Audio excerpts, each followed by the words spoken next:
الحمد لله والصلاة والسلام على سيدنا محمد وعلى آله وأصحابه أجمعين. أما بعد فأعوذ بالله من الشيطان الرجيم. بسم الله الرحمن الرحيم. إن الذين كفروا لن تغني عنهم أموالهم ولا أولادهم من الله شيئا. جو لوگ کافر رہے ہرگز ان کے کام نہ آئیں گے ان کی مال اور ان کی اولاد اللہ تعالیٰ کے مقابلے میں ذرا بھی. ان الذین کفروا لن تغنی عنہم اموالہم ولا اولادہم من اللہ شیئا. جو لوگ کافر رہے ہرگز ان کے کام نہ آئیں گے ان کے مال اور نہ ان کی اولاد اللہ کے مقابلے میں ذرا بھی. وَأُولَئِكَ أَصْحَابُ النَّارِ هُمْ فِيهَا خَالِدُونَ. وہ لوگ دوزخ والے ہیں اور ہمیشہ ہمیشہ اسی میں رہیں گے. مثل ما ينفقون في هذه الحياة الدنيا كمثل ريح فيها سر أصابت حرث قوم ظلموا أنفسهم. وہ جو کچھ خرچ کرتے ہیں اس دنیاوی زندگی میں اس کی حالت اس حالت کی مثل ہے کہ ایک ہوا ہو جس میں تیز سردی ہو، وہ لگ جائے ایسے لوگوں کی کھیتی کو جنہوں نے اپنا نقصان کر رکھا ہو، بس وہ اس کو برباد کر ڈالے. وما ظلمهم اللہ ولكن كانوا انفسهم يظلمون. اللہ تعالیٰ ان پر ظلم نہیں کیا لیکن وہ خود ہی اپنے آپ کو ضرر پہنچا رہے ہیں. زندگی کے دو مرحلے ہیں. ایک زندگی کا یہ مرحلہ دنیاوی ہے اور یہ مرحلہ بہت مختصر ہے. 1 سال کا بھی ہے، 1 مہینے کا بھی ہے اور 1 صدی کا بھی ہے، 180 سال کا بھی ہے. یہ مرحلہ بہرحال چھوٹا سا ہے. زندگی کا یہ مرحلہ ہر انسان کا مختصر ہے.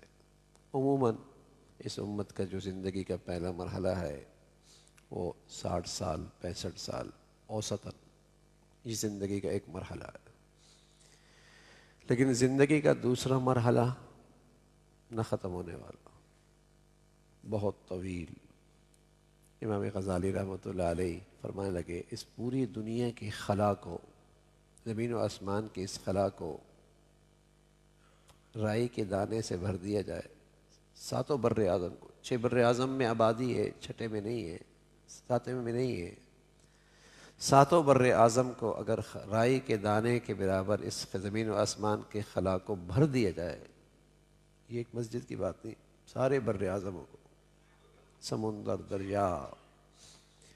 اور پھر کوئی ایک پرندہ 1 صدی کے بعد آ کر اس رائی کے دانے کو ایک اٹھا کے لے جائے اور ہر 1 صدی کے بعد ایک دانہ اٹھائے تو یہ رائی کے دانے تو ختم ہو جائیں گے، وہ زندگی ختم نہیں ہوگی. کتنی طویل زندگی ہے، کتنی بڑی زندگی ہے. تو میرے عزیزو، اس بڑی زندگی میں جو کرنسی اور جو سکہ چلے گا وہ صرف ایمان کا چلے گا. اس زندگی میں جو سکہ چلے گا، جو کرنسی چلے گی، وہ ایمان چلے گا. اور جن لوگوں کے پاس یہ ایمان نہیں وہ ہمیشہ کی جہنم میں ہوں گے. اب بتائیے ایمان کی کیا قیمت ہے، اور کافر کتنا بد نصیب اور بدبخت ہے اور کتنا کم عقل ہے. اس کی عقل نہیں ہے، اس کی عقل نہیں. چاہے وہ یہودی ہے، چاہے وہ نصرانی ہے، چاہے وہ مشرک ہے. کافر کی کوئی بھی شکل ہے، کفر پہ زندگی گزر رہی ہے، اس پہ مر گیا تو کیا کیا اس نے؟ لم يلبثوا الا عشیۃ او ضحاها. اللہ میاں قرآن میں بتا رہے کہ کل جب زندگی کا وہ مرحلہ سامنے آئے گا تو اسے لگے گا کہ دنیا میں تو ایک صبح رہے یا ایک شام رہے. یہ دنیا 60-70 سال کی کوئی اتنی نظر آئے گی، ایک صبح ایک شام. لم يلبثوا الا عشیۃ او ضحاها، ایک صبح یا ایک شام. اب بتائیے ایک صبح اور ایک شام اللہ کی خاطر قربان کر دینا اور اس کے انعام میں کھربوں سال کا کیریئر بن جانا، تو یہ عقل مندی نہیں ہے، یہ دور اندیشی نہیں ہے، یہ سمجھداری نہیں ہے. اپنے لیے بھی اور اپنے بچوں کے لیے بھی، کہ بھئی ایک صبح اور شام اللہ کے لیے قربان کر دیجئے نا، اور کھربوں سال کا کیریئر بن جائے گا۔ اور کوئی نادان اس ایک صبح اور شام کے خاطر اپنا کھربوں سال کا کیریئر برباد کر دے تو کتنا خسارے کا سودا ہے۔ تو اللہ تعالیٰ فرما رہا ہے کہ 60-70 سال زندگی میں تو آدمی اعتماد کرتا ہے اپنے مال و دولت پر، اپنی اولاد پر اعتماد کرتا ہے، اور جب کسی مشکل میں، کسی پریشانی میں کوئی حاجت اسے پیش آتی ہے تو کہتا ہے پیسے ہیں، ٹھیک ہے، ہو جائے گا، اولاد ہے، سہارا بن جائے گی۔ ایسا ہی ہوتا ہے عام طور پہ، ان چیزوں پہ آدمی بھروسہ کرتا ہے، اسے ایک سہارا سا ہوتا ہے، اولاد ہے، پیسہ ہے، مال ہے، انہی چیزوں پہ سہارا کرتا ہے۔ فرمانا نا، یہ ٹھیک ہے 60-70 سال میں تو ہو سکتا ہے کچھ نہ کچھ، وہاں نہیں ہوگا، وہاں نہیں آئے گا، وہاں تو ایمان ہے، ایمان نہیں ہے تو یہ چیزیں کام کوئی نہیں آنی۔ اور ایک دن یا ایک صدی یا 2 صدی کی بات بھی نہیں ہے۔ ہاں، اولئک اصحاب النار هم فیہا، ہمیشہ رائی کے دانے کی مثال دی، وہ بھی پھر بھی محدود ہے، یہ لامحدود ہے، یہ لامحدود ہے۔ تو بتائیے ایمان کا نہ ہونا کتنا بڑا خسارہ ہے، کتنا بڑا گھاٹا ہے۔ اور جس خوش نصیب کو ایمان مل جائے اور اللہ کرے اس کا خاتمہ ایمان پہ ہو تو وہ کتنا خوش نصیب ہے۔ تو سب سے بڑی دولت تو اس چھوٹی سی زندگی میں، 60-70 سال زندگی میں میرے اور میرے بچوں کے لیے کون سی چیز ہے؟ ایمان ہے بھائی، اللہ کرے وہ بچا کے لے جائیں۔ اس دنیا کا سب سے بڑا سرمایہ تو ایمان ہے نا، اللہ کرے وہ بچا کے لے جائیں جس نے کام آنا ہے۔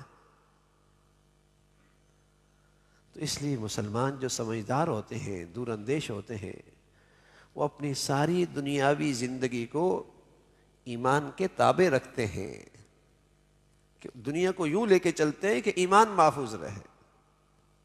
دنیا کو یوں نہیں لے کے چلتے کہ دنیا محفوظ ہو اور ایمان چلا جائے یا ایمان خطرے میں آ جائے، نا نا، یہ کم عقلی ہے۔